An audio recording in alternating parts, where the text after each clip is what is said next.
deixar agora por minha conta. Agora por minha conta.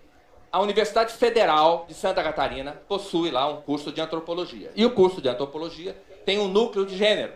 E esse núcleo de gênero realiza todos os anos um concurso de cartazes nas escolas pertencentes à rede estadual da Grande Florianópolis. Não é? Então, aí está a propaganda que é feita no Facebook, deste núcleo de gênero chamado NIGS, N-I-G-I-S. Diz lá, o gênero é uma construção social e, tal como o gênero, a heterossexualidade compulsória também. Desse modo, romper com o heterossexismo é uma forma política de romper com a homo-lesbo-transfobia, começando pelas escolas. Começando pelas escolas. E é nesse sentido que surge o concurso de cartazes NIGS-UFFC. As inscrições seguem abertas para maiores informações. Então, essa é a propaganda que é feita. Então, o que faz o NIGS, o Núcleo de Estudo? Núcleo de Gênero da Federal de Santa Catarina. Envia estudantes do curso de Antropologia para as escolas e orientam os alunos. Os alunos são orientados a produzir esses cartazes. Eu vou apresentar apenas 4 desses cartazes produzidos por crianças do ensino fundamental e médio. Crianças que vão da faixa, imagino que seja dos 7 anos de idade, até os 16, 17 anos. Então, são apenas 4 cartazes, mas há centenas. Todos os anos, esse concurso é feito. Enfim, nós poderíamos passar aqui a tarde toda simplesmente apresentando essas imagens. Vamos lá. Está aqui um dos cartazes premiados no concurso. Crianças, imaginem o que essas crianças estão escutando para produzir este material.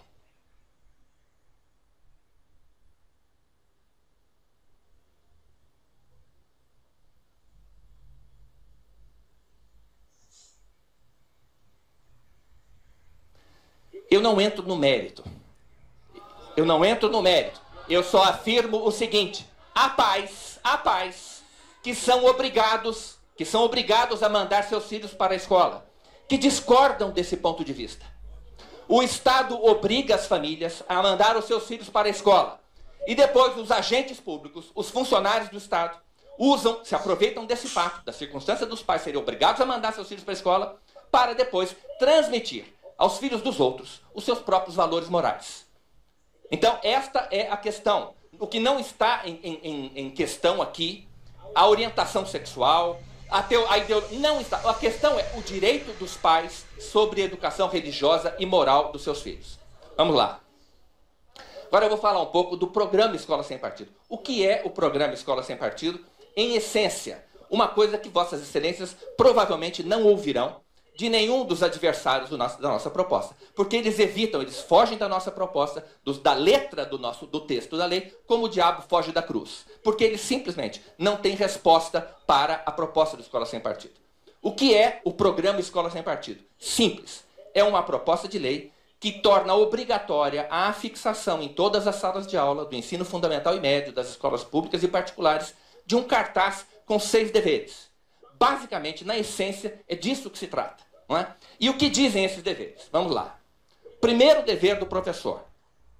O professor não se aproveitará da audiência cativa dos alunos, da presença obrigatória dos alunos em sala de aula, para promover os seus próprios interesses, opiniões, concepções ou preferências ideológicas, religiosas, morais, políticas e partidárias.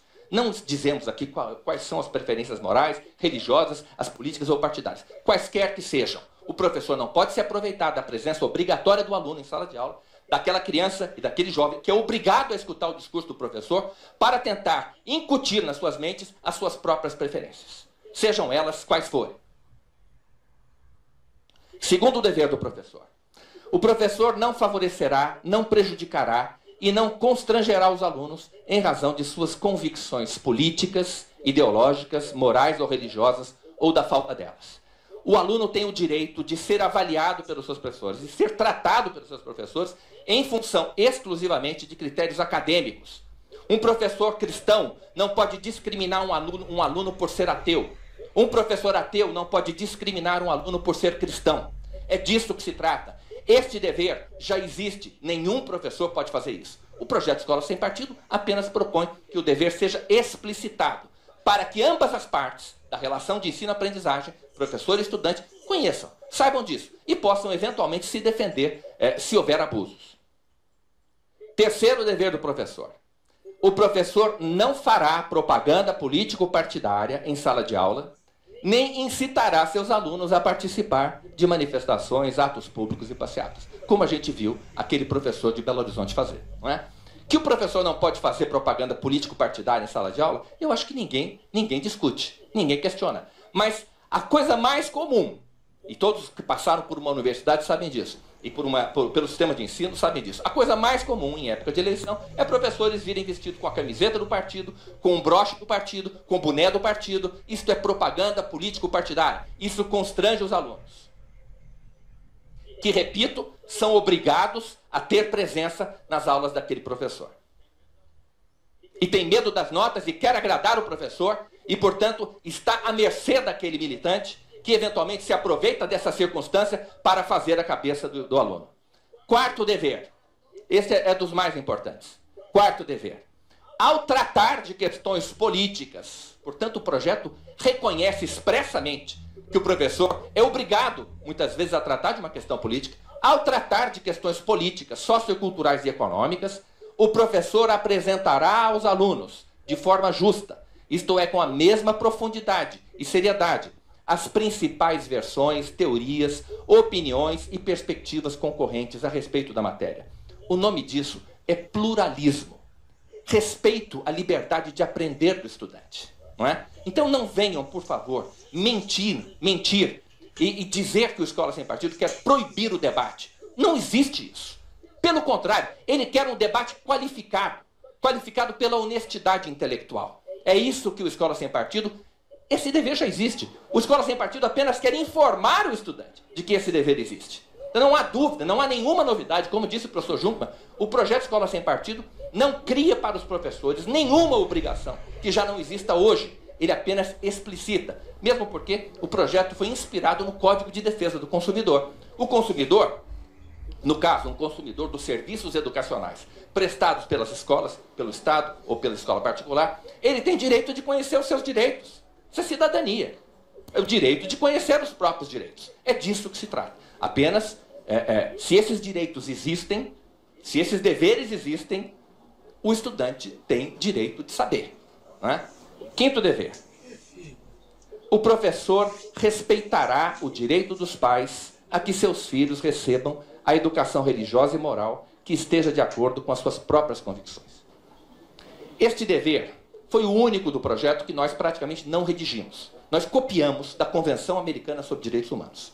Não é? É a cópia quase literal, e está aqui embaixo, eu vou ler para vocês, do artigo 12, item 4 da Convenção Americana sobre Direitos Humanos, que diz: os pais, e quando for o caso, os tutores, têm direito a que seus filhos ou pupilos recebam a educação religiosa e moral que esteja de acorde com suas próprias convicções. Eu chamo a atenção para o verbo que é usado pelo texto da Convenção Americana, o verbo receber.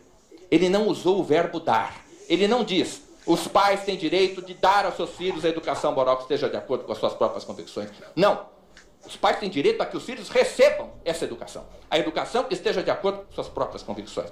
Mas como é que um professor em sala de aula pode adivinhar o pensamento dos pais dos seus alunos? É claro que não pode. É evidente que não pode. Então como é que se faz para que este dever, que é um direito humano, que está previsto num tratado internacional sobre direitos humanos, do qual o Brasil faz parte, como é que um professor respeita esta obrigação que consta da Convenção Americana sobre Direitos Humanos? Ele simplesmente se abstém de tentar transmitir aos seus alunos os seus próprios valores morais, as suas próprias convicções religiosas. Sejam elas, seja um professor católico, evangélico, ateu, não interessa. Os pais têm direito de dar a seus filhos, a que seus filhos recebam a educação religiosa e moral que esteja de acordo com as suas próprias convicções. Meus filhos, minhas regras. Um professor